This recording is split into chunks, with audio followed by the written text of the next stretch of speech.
இங்க இவன் தற்கொலை பண்ணிக்கிறதுக்காக நிறைய தூக்கு மாத்திரை போட்டுக்கிட்டு ஸ்விம்மிங் பூல்ல குதிக்கிறான். பட் இவனை காப்பாத்தி ஹாஸ்பிட்டலுக்கு கூட்டிட்டு வந்துடுறாங்க. அன்னில இருந்து இவனுக்கு நிறைய அவங்க கண்ணுக்கு தெரிய ஆரம்பிச்சிருது. அந்த ஆவிங்கெல்லாம் இவனை படப்படுத்திட்டு இருக்கு. சோ இவன் அந்த ஆவிங்க பண்ண டார்ச்சர் தாங்க முடியாம என்ன வேணும் சொல்லுங்க நான் பண்றேன்னு சொல்லிடுறான். அதை கேட்டதுமே இந்த ஆவிங்க எல்லாம் ஒவ்வொரு ஆசையா அவங்க கிட்ட சொல்ல ஆரம்பிக்கிறாங்க. அதுல ஒரு ஃபர்ஸ்ட் ஒரு பெரிய வரி எனக்கு ரேடியோ பெட்டி வேணும்ன்றாரு. அதை கேட்டதுமே இவனும் அவருக்கு பிடிச்ச மாதிரி தேடி கண்டுபிடிச்சு ஒரு ரேடியோ பெட்டி வாங்கி கொடுத்துறான். நெக்ஸ்ட் ஒரு சின்ன பொண்ணு இருப்பா. அந்த பொண்ணு ஸ்கேட்டிங் ஓட்டணும் ஆசையா இருக்குன்னு சொல்லுவா. சோ இவன் மூலமா அந்த பொண்ணு ஸ்கேட்டிங் ஓட்டி அவ ஆசை நிறைவேற்றிப்பா. மூணாவதா ஒருத்தர் வந்து நான் ஒரு டிரைவர் எனக்கு ஒரு பழைய வண்டி ஓட்டணும் ஆசையா இருக்குன்னு சொல்லுவாரு. இவனும் ஒரு ஷெட்டுக்கு போயிட்டு பழைய வண்டியை எடுத்து கொடுத்துப்பான். அவரும் ஓட்டி அவரோட ஆசையை தேத்துப்பாரு. தென் இவனும் அந்த ஆவிங்களோட சேர்ந்து பீச்சுக்கு போவான். அங்க இருக்க ஒரு ஆள் கிட்ட போட்டோ எடுத்துப்பான். பார்த்தா இவன் மட்டும் தான் இருப்பான். அதை பார்த்தவனே ரொம்பவும் ஃபீல் பண்ணுவான். அப்போ ஒரு பையனை அவங்க அப்பா போட்டு அடிச்சுட்டு இருக்காரு. அதை பார்த்தவன் இவன் கோவப்பட்டு அவங்க அப்பாவே அடிச்சிடறான். சோ இவன் அவங்க அப்பா போலீஸை கம்ப்ளைண்ட் பண்ணிடுறான். இவனும் போலீஸ் கிட்ட வந்து அவங்க அப்பா மேல தான் தப்புன்றான். பட் அவனை கேட்காம எனக்கு சாட்சி எதனா இருக்கான்னு கேட்கறாரு. பட் அவன் கிட்ட எந்த சாட்சியும் இல்லாம ஆவி மட்டும் தான் இருக்கு. அதை வச்சு சாட்சின்னு சொல்ல முடியாது சொல்லிட்டு அவன் சாரி சொல்லிட்டு அங்க வந்து கிளம்ப பாக்குறான். அப்பதான் கூட வந்த ஒரு ஆவி இவங்க கிட்ட ஒரு நண்பன் இருந்தா உனக்கு இப்படிலாம் ஆவாதுன்னு சொல்லிட்டு இருக்கு. அதை கேட்டதுமே நண்பனே எனக்கு யாருமே இல்லை, நான் சின்ன வயசுல இருந்து அனாதையா தான் இருந்தேன், எங்க வீட்டுல இருக்க போட்டோ கூட பாரு எல்லா போட்டோலயும் நான் தனியா தான் இருப்பேன்னு சொல்லிட்டு புலம்பிட்டு இருக்கான்.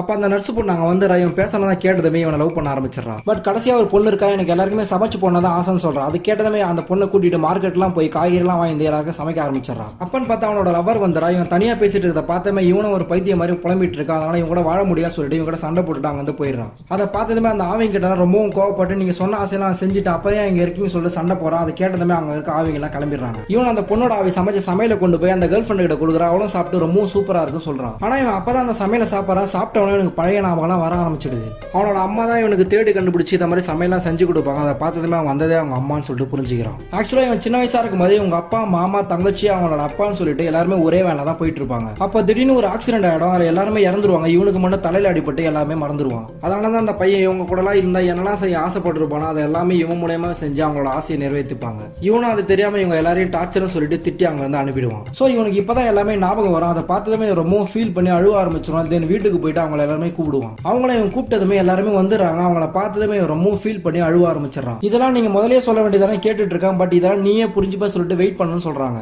ஆக்சுவலா இவனோட சின்ன வயசுல இருந்தே இவங்க எல்லாருமே இவன் கூட தான் இருக்காங்க. இவன் எடுத்த எல்லா போட்டோலயும் இவங்களும் கூட தான் நிப்பாங்க. பட் இவன் மட்டும் சிங்கிளா தான் தெரியும். தென் இவன் ஒவ்வொரு தடவை தற்கொலை பண்ணிக்கும் போது இவங்க தான் எல்லா தடவையும் வந்து காப்பாத்திருப்பாங்க. அதை கேட்டதுமே ரொம்பவும் ஃபீல் பண்ணி அழுவ ஆரம்பிச்சிருவான். இவனை எல்லாருக்கிட்டையும் இனிமேல் நீங்க எங்கேயும் போக கூடாது என் கூட மட்டும் தான் இருக்குன்னு சொல்லிடுறாங்க. அதை கேட்டதுமே அவங்க கூட வாழ ஆரம்பிச்சிடறாங்க.